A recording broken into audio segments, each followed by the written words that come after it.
Okay, तो सबसे पहले है कि अगर कोई बायोलॉजिकल एविडेंस है जैसे कि ब्लड सीमन, तो उसे पेपर बैग या डॉक्यूमेंट एनवेलप में रखना है।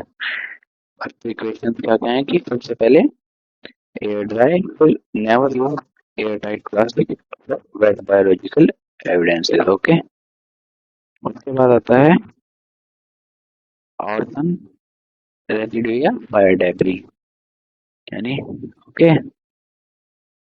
सो अब फायर इन्वेस्टिगेशन में जो डेब्री कलेक्ट होता है उसमें वोलेटाइल हाइड्रोकार्बन से इग्निटेबल लिक्विड रेसिड्यू हो सकता है। तो यहाँ ऑब्जेक्टिव क्या होगा, तो एवेपोरेशन से प्रिवेंट करना सबसे पहला। ओके, तो यहाँ प्रिकॉशन होगा कि इवापोरेशन से प्रिवेंट करना। Therefore airtight container such as airtight metal can और suitable airtight glass jar use किए जाते हैं। ओके, तो डिपेंडिंग अपॉन द एविडेंस और लेबोरेटरी प्रोटोकॉल यहाँ पे यूज किए जाते हैं मेटल कैन्स, एयरटाइट और ग्लास जार्स। क्यों एयरटाइट क्यों यूज किए जाते हैं, क्योंकि अगर कंटेनर ओपन या पोरस हुआ तो वोलेटाइल कंपाउंड इवापोरेट हो सकते हैं और फिर लेबोरेटरी को ओरिजिनल रेसिड्यू नहीं मिलेगा। Okay, prevention evaporation of volatile compound, इसलिए इनको। ओके, तो नेक्स्ट है sharp object. Okay, knife, glasses. Okay, इसकी रेजर भी हो सकता है या अदर शार्प इंस्ट्रूमेंट कोई भी। इनको ऑर्डिनरी पेपर एनवेलप में लूजली नहीं रखना होता है।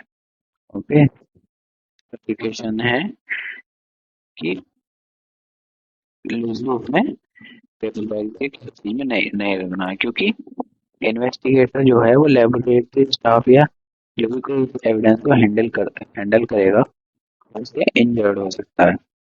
ऑल्सो शार्प एजेस कंटेनर को पंचर कर सकती हैं। Therefore rigid container such as rigid cardboard box और सुटेबल प्रोटेक्टिव ट्यूब यूज की जाती हैं।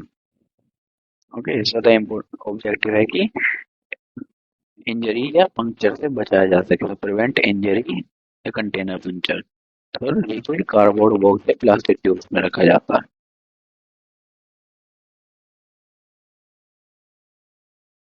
ओके, सो अब नेक्स्ट आता है ट्रेस एविडेंसेस। तो ट्रेस एविडेंसेस में आते हैं जिनकी हेयर, फाइबर, ये सब चीजें। सो ट्रेस एविडेंस बहुत इजीली लॉस हो सकते हैं। सो अगर कंटेनर में प्रॉपर्ली सील नहीं हुआ तो स्मॉल फाइबर या हेयर एस्केप हो सकते हैं। इसलिए paper fold commonly called druggist fold, ये सूटेबल एनवेलप यूज किया जा सकता है यहाँ पर। सो मैं यहाँ एक एग्जाम पॉइंट ऐड करना चाहूंगा कि ड्रगिस्ट फोल्ड जो होता है ये फोल्डिंग पेपर टेक्निक है जिसमें स्मॉल ट्रेस एविडेंस को सेफली कंटेन किया जा सकता है। पेपर के फोल्ड एविडेंसेस को रिटेन करते हैं और लॉस प्रिवेंट करता है। ओके,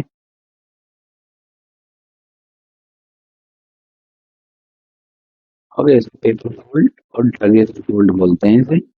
इन इनमें रखे जाते हैं और steel container to prevent leaking. अगर छोटा सा भी लीक है तो हेयर फाइबर या कोई और फाइबर एस्केप कर सकता है।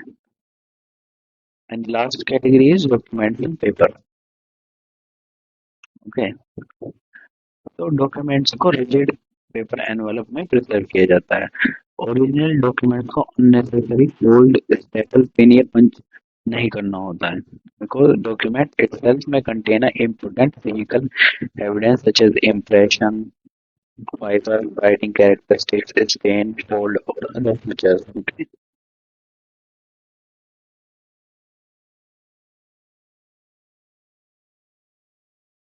So इनको रिजिड पेपर एनवेलप में रखा जाता है और ना तो फोल्ड किया जाता है, ना स्टेपल, ना पेन। ओरिजिनल डॉक्यूमेंट के साथ कुछ नहीं किया, ये सब चीजें नहीं की जाती। ओके, तो एक बार हम इसे रिवाइज कर लेते हैं ब्लैंक शीट पर जाकर, क्योंकि ये बहुत इम्पोर्टेंट है। सबसे पहले बायोलॉजिकल जो एविडेंसेस होते हैं, बायोलॉजिकल एविडेंसेस को पेपर बैग या एनवेलप यानी breathable paper bag, slash envelope. उसके बाद होते हैं no plastic air tight, okay, use in this type of evidence. उसके बाद फायर डेब्री, इसको हम air tight metal glass cans,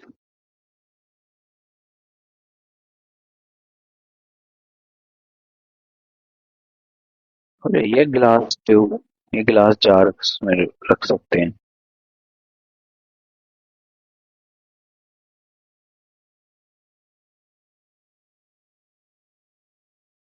third आता है शार्प ऑब्जेक्ट्स,